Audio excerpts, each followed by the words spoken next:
This time, winter is coming to Alaska. A cargo plane has a $12 million maintenance emergency. Taking the engine off is definitely one of the top 5 most dangerous jobs in aviation. A gunman in the terminal This way. puts police officers in the firing line. Worst case, he shoots himself or shoots one of us. And winter's first snowstorm strikes.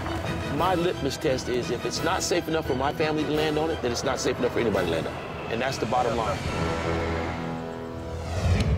Ted Stevens International Airport, in America's last frontier. We live in Alaska. The expectation is that we should be able to function regardless of what the weather is. Hammered by sub-zero temperatures and Arctic storms. Temperature is what's going to kill you. It takes a major league team of workers In aviation, there's no second chances. Anything could go wrong in a split second. Oh! Everybody stop!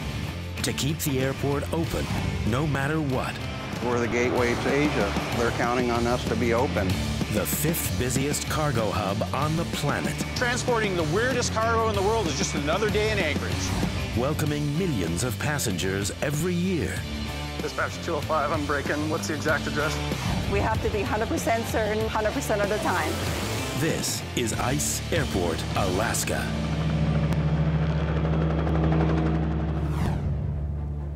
Alaska, America's most northern state, and its largest, at over twice the size of Texas.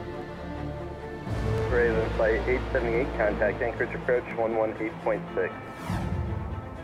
It's also the coldest, wildest state in the U.S. It's home to bears, moose, and thousands of birds.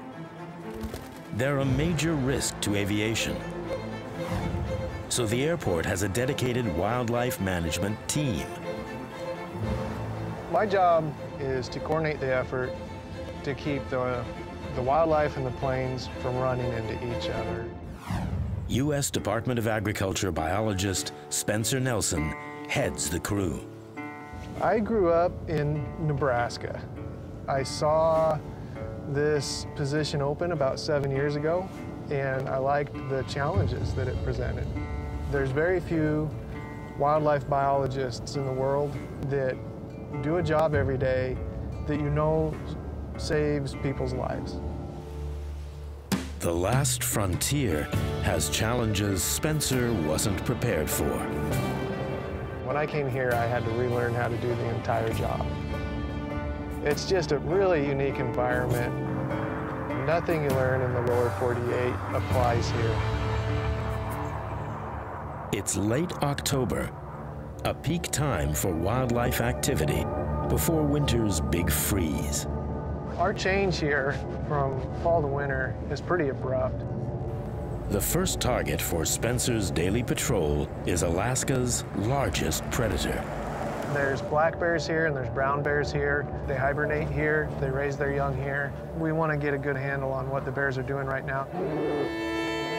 In the fall, hungry bears desperate to fatten up for winter are drawn to the airport by the smell of food. Last week, I think we had 2 reports of black bears on airport property. We've had situations where we've had to close all 3 runways on the main airport here within a half an hour because we've had as many as 2 bears on the airfield at one time. It's just really nerve-wracking for everybody. Hungry bears will dig under the airport's 13-mile perimeter fence to get in. Spencer has to find any breaches before winter comes. You won't be able to see them because the snow will be up against the fence and they'll be undetectable. So we got to find them now before it snows and fix them now before it gets frozen. The runway is just right through the woods and down the hill here. I can just about guarantee you we're within 200 yards of a black bear right now, and they probably know we're here too. Okay, here's one here. This would be a place that a bear is dug. And I see some freshly disturbed dirt here. This looks like something came through last night. This extra bit of fence will fix this. This wasn't part of our wildlife degree, but I wanted to get a job or I'd get my boots dirty every day. I'm happy with that. That's really good. This will force him to find another spot, and you know, then we'll fix those too. We just keep at it, and so did the bears, I guess. Spencer can't rest for a moment. Winter's onset means hundreds of migrating birds are flocking around the main terminal. We get reports of around 20 to 25 bird strikes a year. They can crack a wing, they can even destroy an engine. And worst case scenario, we expect to see a human fatality. Of all deaths caused by bird strikes in the U.S., over 10% happen in Alaska. Right here in the Anchorage area, we've had catastrophic accidents where human lives were lost. These birds are migrating from the Arctic to Africa. They've stopped on Lake Hood in the center of Ted Stevens, a lake which is also the world's busiest floatplane base. Behind us is the International Airport, and we can't have a body of water this close to that airport and not do something about the birds that are on this lake. To Spencer, a duck can be just as dangerous as a bear. We've got a group of diving ducks out there. These are the ducks that we don't want in the airport environment. See if we can convince them to continue migrating south. Spencer is here to spoil the party. So what I'm going to do is fire a cracker shell out there, going to explode out over the water near the ducks and scare them away, I hope.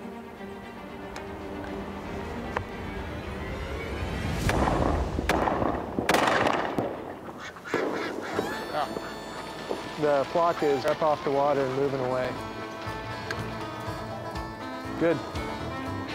Spencer spends a third of his time in the fall making the airspace bird-free. But very soon, Alaska's extreme weather will do the job for him. Within 2 weeks, this is going to be a different environment. The lake's going to be froze, the ducks are going to be gone. We could have a foot or two of snow around, and it's going to be winter. It comes fast.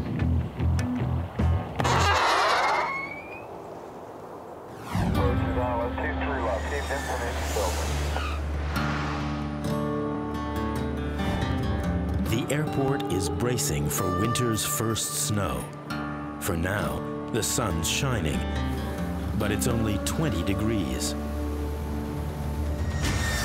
But cold is no excuse in Alaska. A time-critical international cargo aircraft has just touched down. It must refuel and fly again as soon as possible, or risk losing money and customers. Polar Air is Anchorage's largest freight carrier. Station manager Mike Spillane is unloading this 747's cargo for urgent transfer south. We had quite a bit of express material on this aircraft. The express product has got the priority to get into Cincinnati hub as early as possible. We try to get ahead of the game, get the airplanes back in the air, because they don't make any money sitting on the ground. The express cargo is due in Cincinnati in the next 24 hours. But this aircraft is grounded. One of its engines has a reported fault. Push this way. There you go. It came in with an oil leak, so therefore we have to change the engine here. Every hour the plane isn't moving cargo costs an estimated $36,000. Yeah, we're gonna have to. Lead technician Jarrett Corley has the enormous task of replacing the 6-ton, $12 million engine. It all plays on me. Everybody's looking at me. It's critical. There you go. Come on now. As usual, Alaska's weather adds to the challenge. It's already below freezing, and that's the high for the day. It's not an easy job in warm weather, and tonight it's supposed to get down to 16. But Jarrett has a $300,000 weapon to fight the elements. I'm going to push it with the poles and drag it back. An inflatable tent. So we used to have to just work out here in the cold. You work 5 or 10 minutes, and you warm up for 5 or 10 minutes. So this here worked real well. Just stay warm, safe. Is that it? Let's good to me. Well, this is a fuel rail here. And inside there's a little gasket. And if it leaks, it's the engine change. There's no fix for it. A gasket which would cost $20 or $30 versus an engine change that's 20 or 30 million. We have a timeline for this to be done, which is 12 hours. But it has to be done, sir. People's lives are in danger. It's not a tractor. You can't pull over and work on it. A 12-hour delay could cost up to $500,000. Polar's reputation and bottom line will suffer if this plane's not fixed quickly. We can start installing it, the EEC, the oil tank inside. But it's not a straight old for new swap. They need to transfer some parts of the old engine to the multi-million-dollar replacement waiting in the workshop. This is the new engine that we're going to have going on. It's just the block, if you will, the base motor. First, they have to attach the old tailpipe exhaust system made of nickel alloy. It's designed to withstand 50,000 pounds of thrust and 1,000-degree temperatures. Hey, LB, can you come out and help us? Ex-Naval Air Force engineer Sean Halsey is overseeing the installation. If they were not connected proper, they would not cool the tailpipe area properly, and it would allow a burn through. And the engine begins to melt itself, and it happens very quickly. A dent or crack in this precision-engineered exhaust would ruin it. With no spare for 500 miles, it could be $1 million delay. So Sean is taking no chances. Come on, Jarrett, you're looking good. That's too much. You got 6 inches over here on my side. Okay, low stop. So we get to lower this.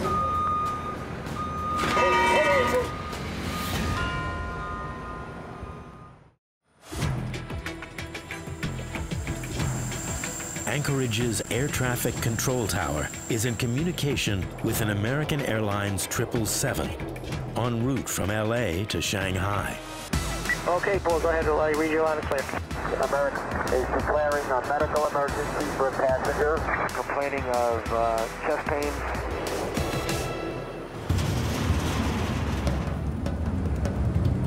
Police Sergeant Skupnik is responding to the emergency call. The only information we've got on the patient right now is that it was some type of cardiac event. Anything dealing with cardiac is always unstable. Only 5 hours into the 14-hour journey, and with 4,300 miles of Pacific Ocean still to cross, Ted Stevens is their last airport for an emergency landing on U.S. soil. The passenger has chest pains, and that is very, very serious. We could be walking on that plane and having passengers do CPR, where we've got to jump in and do the same. We're about 15 minutes from touchdown. Roger. The Anchorage Fire Department's medics also race to the runway. Plane's doing about 10 minutes or so.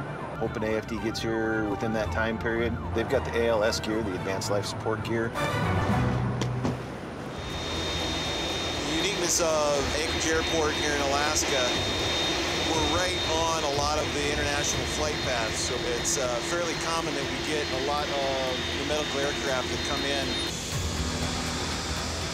Cardiac arrest is responsible for 86% of in-flight deaths. If the passenger's condition has deteriorated since they declared an emergency landing, he may need resuscitation at the airport. We got any update on the passenger? Okay. Until they reach the patient and assess his vitals, the team has to prepare for the worst. Lewis, what's the status? Okay. The patient is semi-conscious. He still needs urgent medical attention. It's a Chinese national. He is traveling alone, so there's no family or anything, so he come with me. You guys get him off to safety. The patient heads to Anchorage Hospital. In just 60 minutes, the ground team has the flight and its 200 passengers back in the air. Base 42 anchor, star runway 7 right, clear to land. Caution, with turbulence heavy. Ted Stevens' place on the flight path means it's not only people that need to land for the sake of their health. Turned it on? Oh, okay. Ground handling supervisor Maya Iola Tuna Good morning. is expecting a special arrival. And our next flight will be the pig charter. I see those often. The pigs are flying from Chicago to China and need a breather before heading on. On board right now, it's over 1,100 pigs. They've traveled from Chicago, so they need some fresh air. George, go up and open the main deck door, please.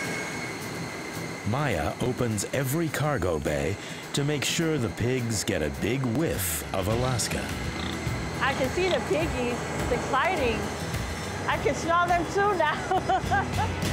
Woo, it is kind of warm up here. To guarantee the pigs a blast of cold air, Maya has to open the plane's nose cone. And after 20 minutes cooling off, she can get a closer look. Hi! They're beautiful. Eating good. Refueled and refreshed, the pigs' Alaskan adventure is over. Piggies are ready to leave. They had their time here in Anchorage. Ready! And there goes the piggies. Till next time. Pigs do fly, I guess. Air 31, runway 7 left at Romeo, clear for takeoff. Late mornings in the fall are dark in Alaska.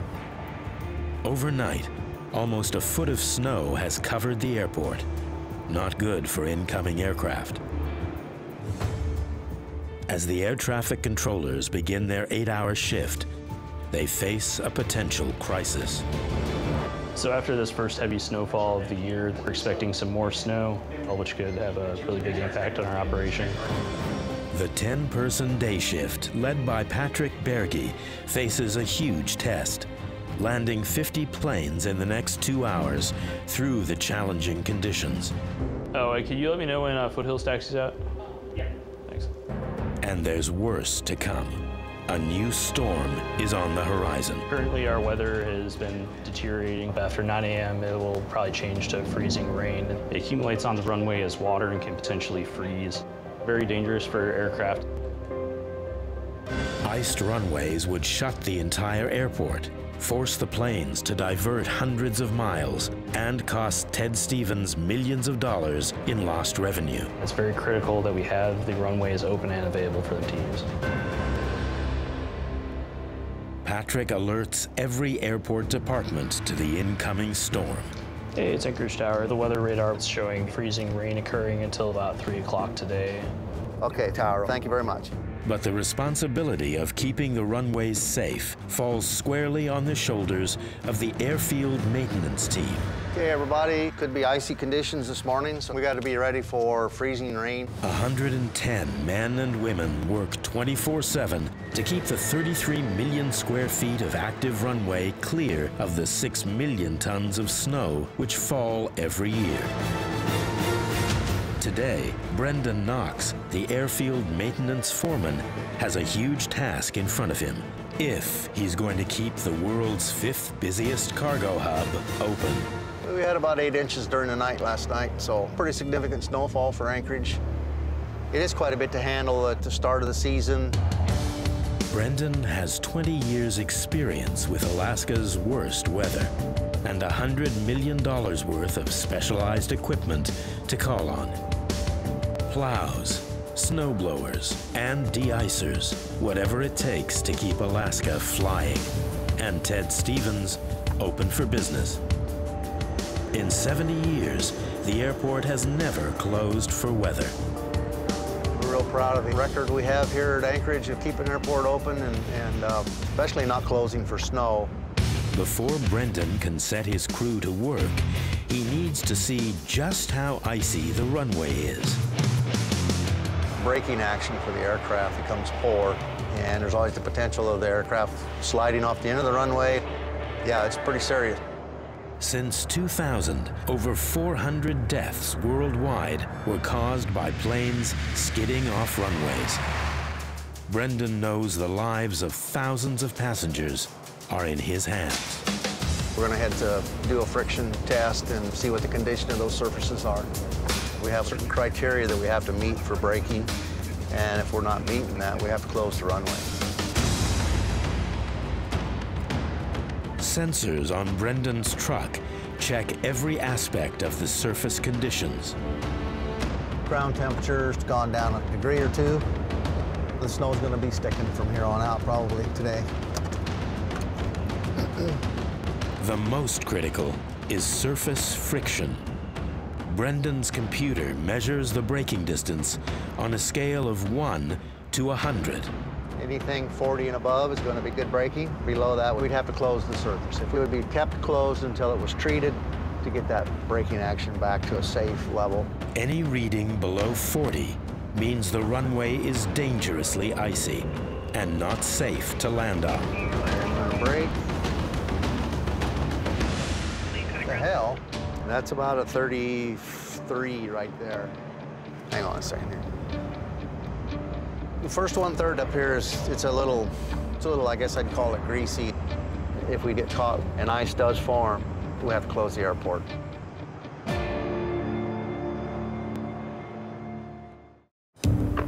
Alaska's biggest cargo carrier, Polar Air, has grounded one of its 17 747s midway on its journey from Asia to Cincinnati.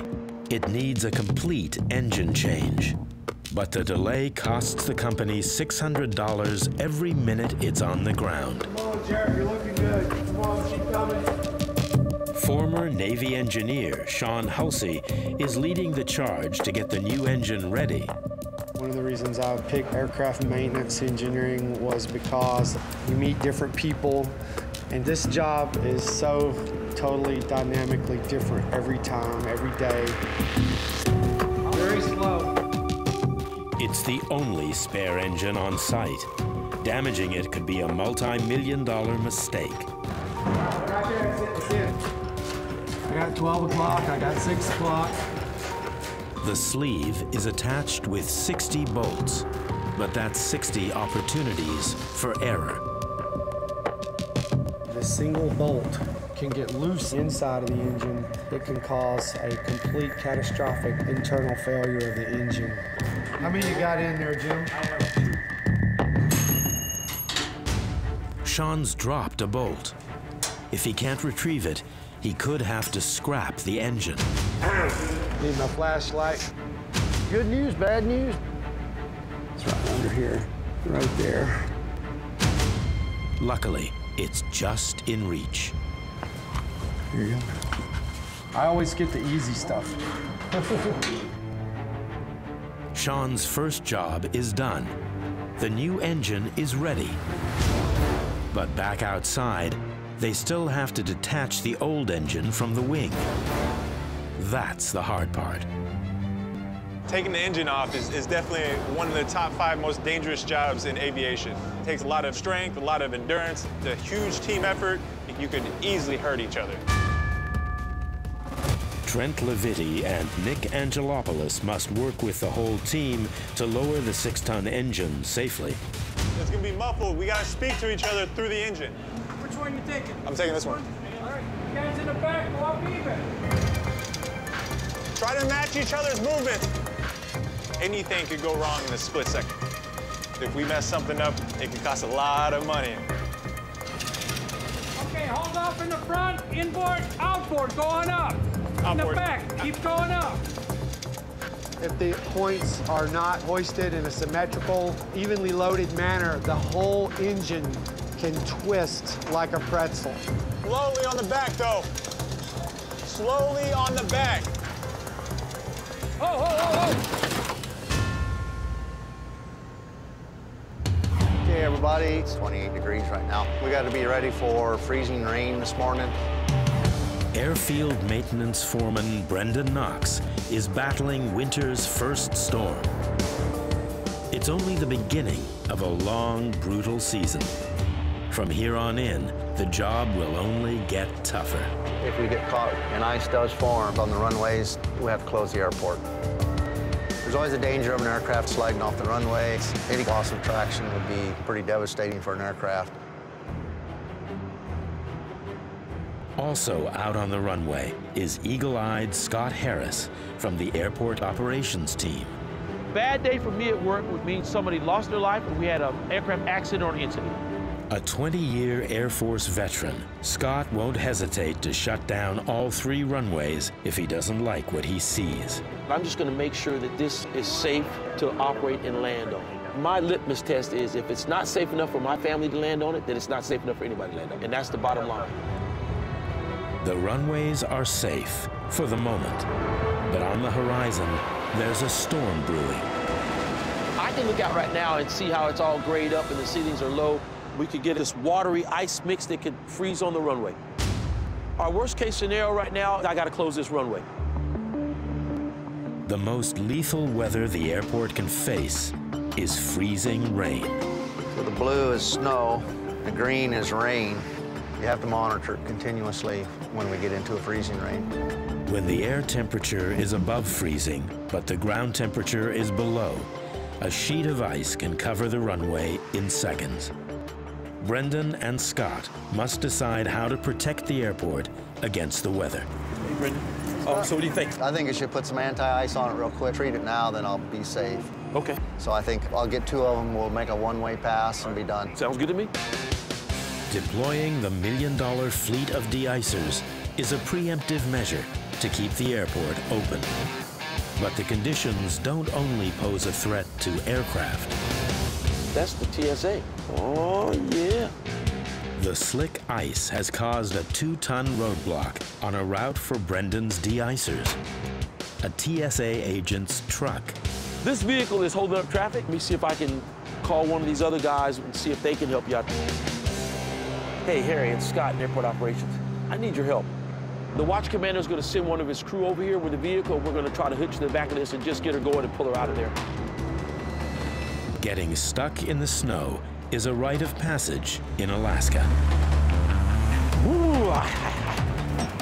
The guys are going to pull it back out, and once we get some traction, we'll drive forward and it should be on our way.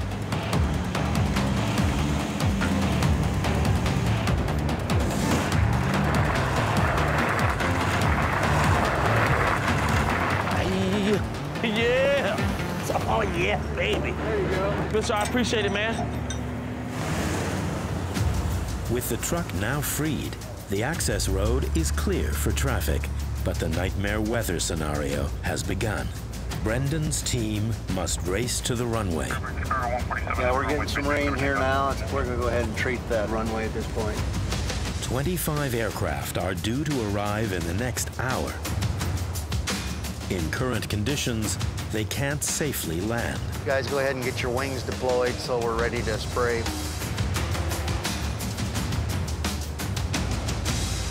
Just got to hurry up here because there's an aircraft coming. It's going to be pretty fast. The aircraft waiting to land can only be held for so long before they need to divert. Brendan throws everything he's got at the icy runway. Let's put that down full strength instead. It's already starting to do something here.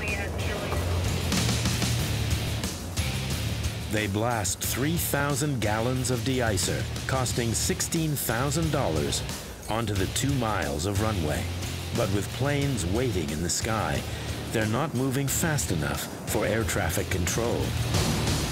Maintenance 1 company to get expedite operation completion. Maintenance 1 company, yeah, we've got kind of a speed limit with these trucks. We'll go as best we can here. The tower was asking us to expedite, but the de-icer trucks that we use, we have to run at about 18 miles an hour or less. You can only drive this fast. We're doing the best we can.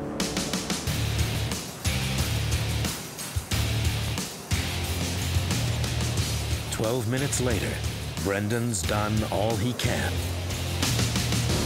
Tower Maintenance 1 Company are clear of X. Air traffic control gives the first plane clearance to land. We've got an aircraft on final right now. We got another one on final behind him coming through this weather. So the worst case scenario, when aircraft lands, and is unable to stop in tracks and slides off the runway, that's not something we want. Until the plane touches down, they can't be sure how well the de-icer has worked.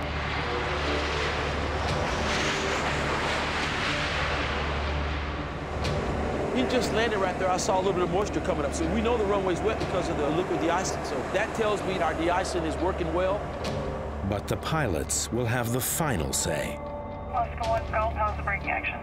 Yeah, good braking action. Thank you. Again, our maintenance guys have done an excellent job, and our aircraft are landing just fine. The team has passed the winter's first test, but it's only the beginning. Before the season's over, there'll be countless more battles against the elements. We actually had now a snow event under our belt, so I think we're pretty much ready to go here.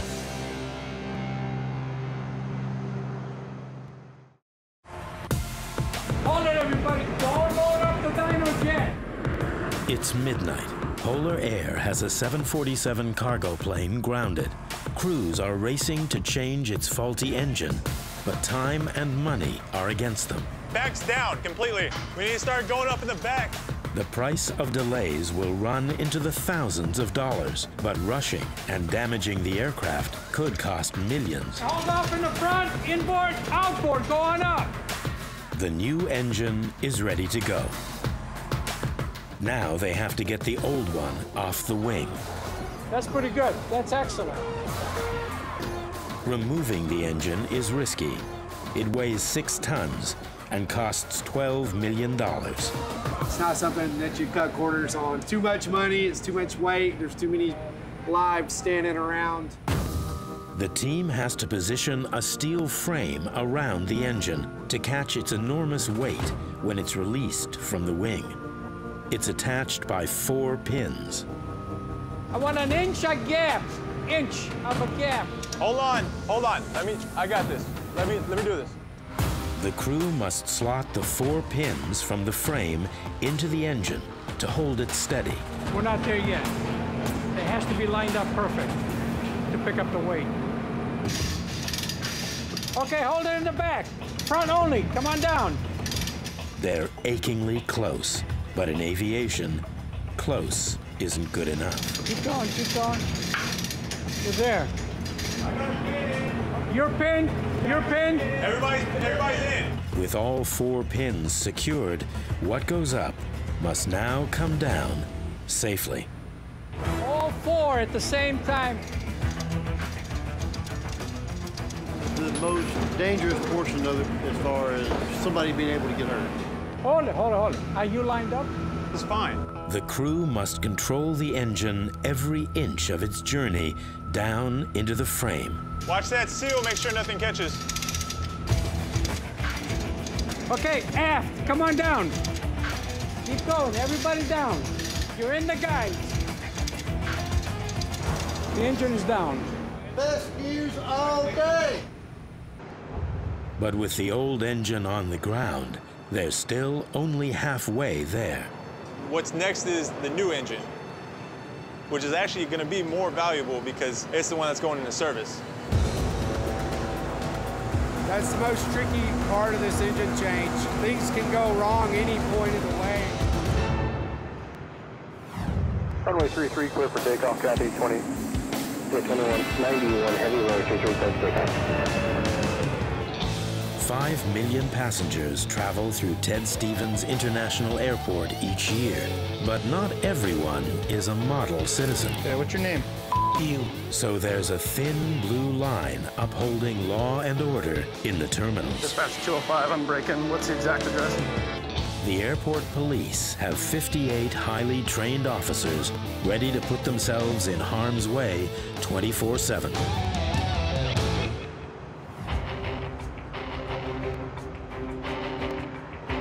It's midnight.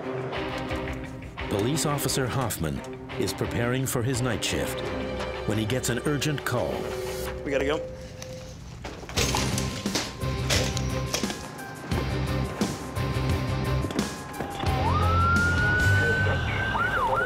We have a report of a potentially suicidal subject, and he's got 2 handguns in shoulder holsters. So we are en route right now trying to locate him. Worst case, He shoots himself or shoots one of us. I don't want anybody to die. The Anchorage police have reported that an armed man has entered the airport. An active shooter in the terminal is every officer's worst nightmare. Anchorage Police Department reportedly gotten suicidal messages from an individual. APD told us that his cell phone pinged and they used like a GPS locator system to tell the nearest location. This individual's device has just pinged by the terminal, by our Raven or Alpha gates. It was an extremely dangerous situation. We don't know if he aims to shoot other people before he shoots himself. We have to treat it absolutely serious. It's the kind of call that you pray never happens to you as a police officer, but it's the kind of call that you pray you're ready for when it does. Every officer on duty has been called to the South Terminal, the gunman's last known location. So what's going on? All right, so APD, they pinged his phone and it pinged on International near the A gates. Copy.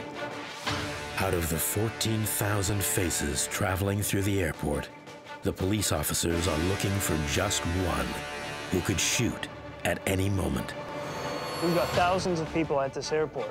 If there's somebody there with guns, suicidal, we don't know what he's gonna do. We have to find him now. The manhunt begins. We're gonna go mobile and make sure he's not outside the airport too. According to the report, he's got a black Carhartt jacket on. If you're tall, he's over 6 foot tall, 180 pounds.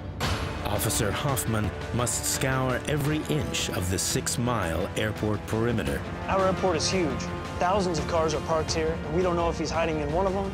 He could jump the fence and access the passenger aircraft. We don't know where he is. It's like looking for a needle in a haystack.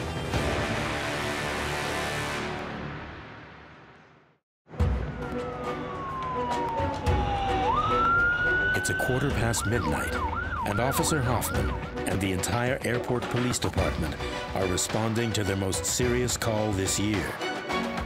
A suicidal gunman in the airport. So this suspect is reported to have 2 semi-automatic handguns, twin shoulder holsters. That's a lot of firepower for one guy in a terminal full of people. The frantic search to catch him has now spread to a 6-mile area around the airport. This is a very serious situation. He said he was armed, he said he was suicidal. Like, those are huge red flags. The only clue to his whereabouts is his cell phone. The GPS is only pinging every 15 minutes, and that's a lot of ground he could cover in that time. While Officer Hoffman scours the airport perimeter, Officer Becker continues the manhunt inside the terminal. The last known location was basically right out here, right out door 8 area. The police are armed with Glock 9mm pistols, but the gunman has twice the firepower. We do not know what kind of semi-automatics they are, how many rounds they hold, so we don't know if these guns are stolen or he could have just bought them today. Our main concern would be his safety and the safety of the traveling public.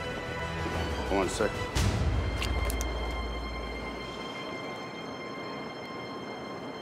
Okay, we gotta go.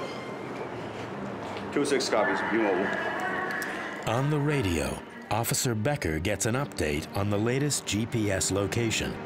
The gunman's outside the airport perimeter. APD just got a second ping, 4701, Old International. 209 copies, I'll check it out. Got it. We're pretty close to that area now. We're gonna go check out the vicinity and see if we can find either this suspect on foot or in a vehicle. The gunman's last known location is a parking lot on the far side of the airport. A lot of cargo companies are over here. A lot of vehicles. There's a lot of places for people to hide. Camera down. To check every possible hiding place, Officer Hoffman must leave the safety of his vehicle.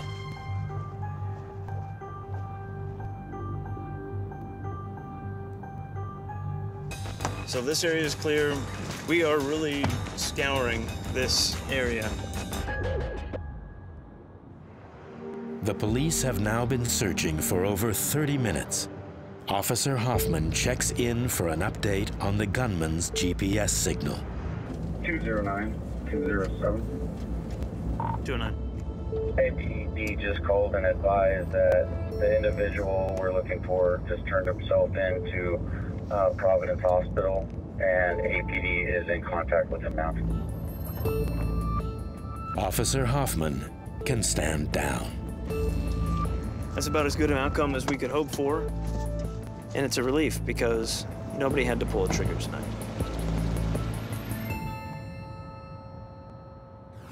Yeah, 78 Anchorage Center, good morning. 20% ice and 30% 1/8 inch dry snow plowed. It's 5 a.m. and the crews at Polar Air Cargo are on the home stretch of a marathon engine swap. One bolt in and everybody hold.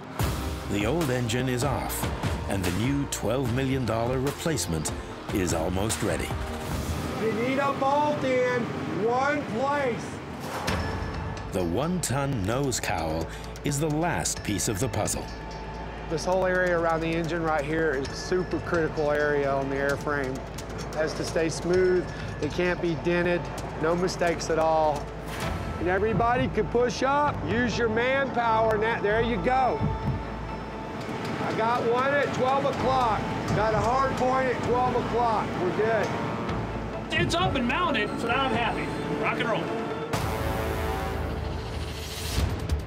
With the nose cowl on, they can hoist the new engine onto the wing.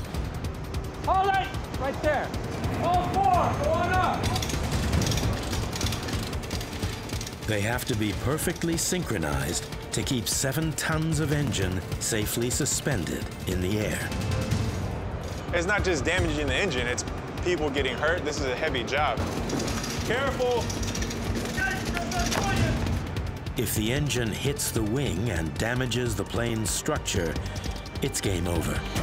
You have to be precise. You damage the pylon, then Boeing has to come out with a repair. Very expensive. Inboard, slow down a little bit. You're watching that seal, right? You'll go faster than he will. The engine is now just fractions of an inch from lining up to its bolt points on the underside of the wing. Hold up on that one. You keep going up. All right, go up, keep going up a little bit. Yeah, ready to go. Let's go, Corey. There you go. Come on. Come on, there you go. We pinned both sides. Attaching the engine requires bolts made of a specially designed steel alloy, engineered to take the force of a jet engine at full throttle. The entire weight of the engine will be relying on those bolts. These are very expensive. As you torque the bolt, it stretches. The metals that are used in it maintain the strength. The next step will be to torque them down. It's in, it's in. After over 200 man-hours spent replacing $30 million worth of precious engineering, this 747 is ready to safely get back into the sky. I mean, it's been fun, it's been challenging. I always like a challenge. That's what we're here for. But I'm ready for a bed. That's what I'm ready for.